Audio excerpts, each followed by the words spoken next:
As expected, the debt limit deal negotiated between House Speaker Kevin McCarthy and President Joe Biden passed out of the House Rules Committee yesterday afternoon with the assistance of U.S. Representative Thomas Massie, Republican of Kentucky. So where does that leave the bill? Well, we're headed to a floor vote, folks, and nothing is absolutely certain at this point. Hang on, we're going to get into everything in just 1 second.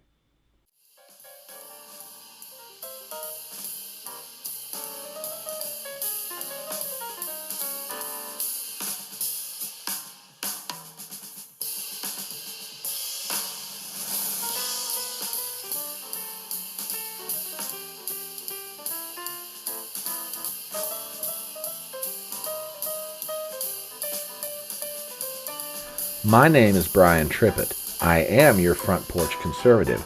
Step on up to my electronic front porch and let's talk.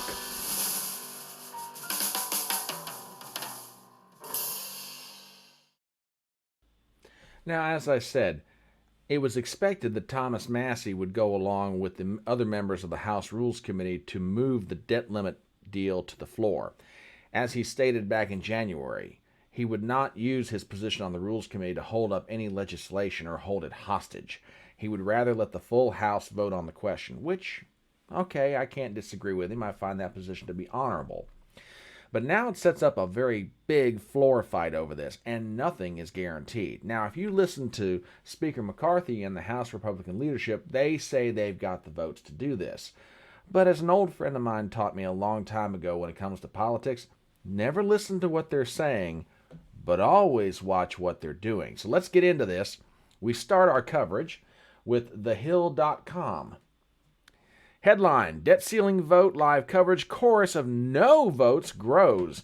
In an article posted today at around 11:17 a.m. Eastern Standard Time, debate over the debt ceiling deal moves to the full House on Wednesday with Republican leadership aiming to ensure the package Speaker Kevin McCarthy, Republican of California, and President Joe Biden finalized over the weekend will pass.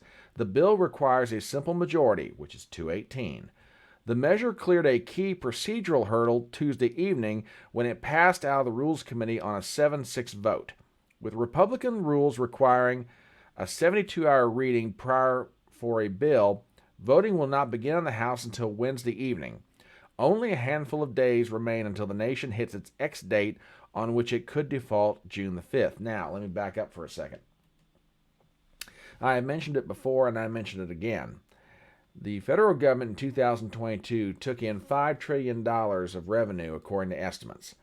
According to estimates, the interest on the national debt is $775 billion, which means, practically speaking, we have the money to pay the interest on the debt, which is to prevent a default. From there, we pay Social Security, we pay Medicare. The rest of it becomes a question of prioritization of payments. Now, y'all may be thinking that I'm a little bit picky about this, but no, I think we need to get an argument started about what the word default means. When we better define the term, we can better have a reasonable debate. But that's to an aside. Now, here's the latest as far as where things stand on the vote. Going back to that article from thehill.com, as of 11:15 this morning, the number of House Republicans who say they will vote against the bill has passed 30. Progressive Democrats, including Pramila Jayapal and Greg Casar, say they will not support the debt limit deal. Well, they're not the only ones. Let me show you something else. In another article from thehill.com, Alexandria Ocasio-Cortez says she's voting against the debt limit bill. Representative Alexandria Ocasio-Cortez, Democrat in New York, is planning to vote against the debt limit bill Wednesday as the Treasury June 5th deadline heads for a fast approach. The New York lawmaker, one of the highest profile progressives in Congress, had earlier signaled she would oppose legislation. Quote, "My red line has already been surpassed," Cortez said earlier this month. "I mean, where do I start? No clean debt ceiling? Work requirements? Cuts to programs? I would never vote for that." End of quote. So it's not just a handful. We're talking some major hitters in the Democrat Progressive Caucus. Now, what does that mean for final passage? Hang on, we're going to get into all that in just 1 second. So where exactly does this leave it? No one quite knows for sure, but here are basically the components that are going to make up this vote. It is quite obvious to everybody that McCarthy cannot get 218 Republicans together to vote for this thing. Now, the number of defections may very well determine how this goes down. As of the writing of that article for thehill.com, there's at least 30 members on record who have said, no, we're not voting for it. So let's just assume that all 30 of those are Republican, okay? That means you're down to about, call it 188, that you still have, you're at 188 in your own caucus, okay? Now, that means you've got to go get votes on the Democrat side. Well, I got a feeling that Ocasio-Cortez and the other members of the Progressive Caucus are not going to be alone in this.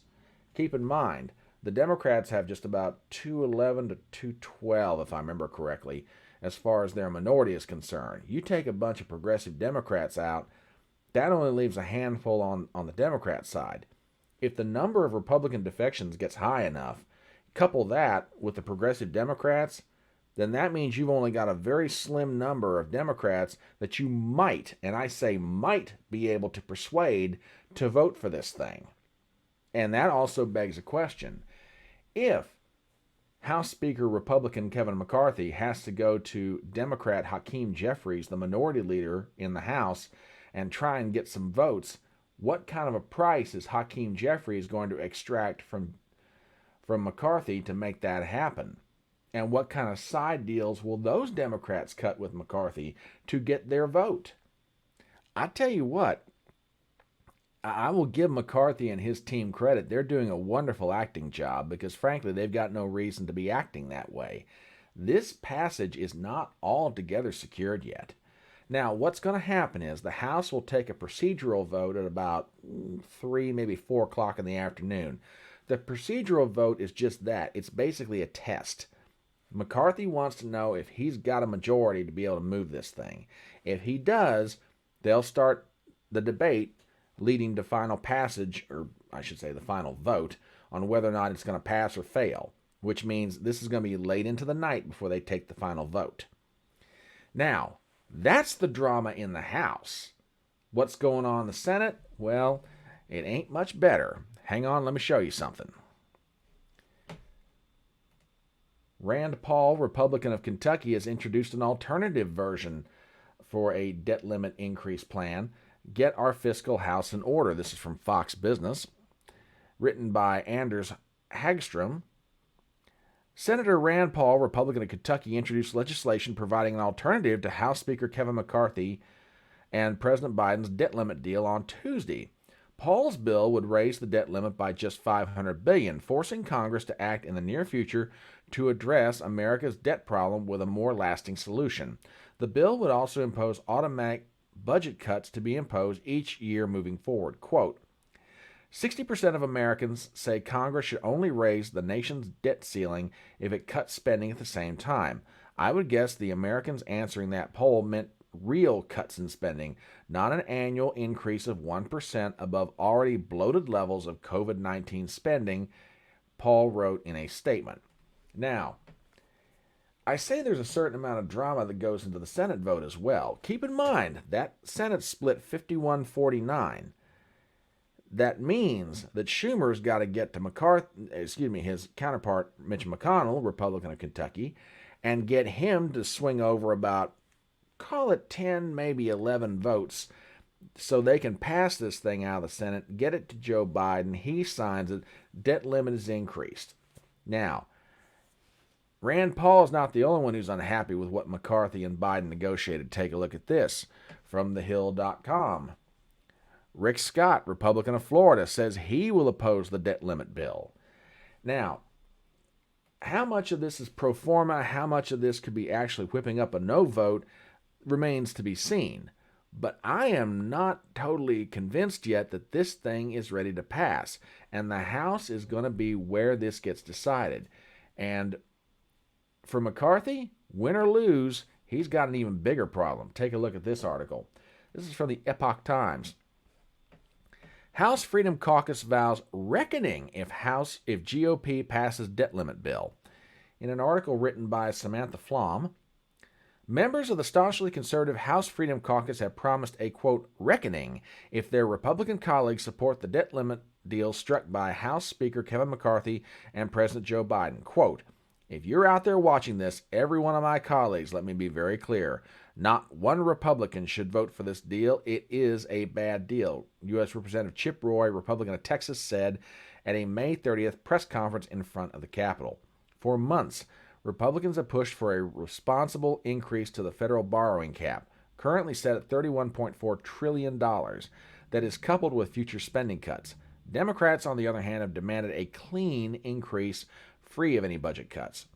Officially dubbed the Fiscal Responsibility Act, the 99-page deal reached over the weekend would suspend the federal borrowing cap until January 2025 to prevent imminent default. But while McCarthy and Biden have touted the bill as a compromise, Roy and his fellow Freedom Caucus members held Tuesday that the deal gives Republicans nothing in return for a $4 trillion increase it would ultimately add to the nation's debt. At the end of the day, the only person that would default in this town is Joe Biden unless Republicans default on the American dream by voting for this bad bill, Roy said. That is why this group will oppose it. We will continue to fight today, tomorrow, and no matter what happens, there is going to be a reckoning about what just occurred unless we stop this bill tomorrow. Now, specifically for McCarthy, it may mean this.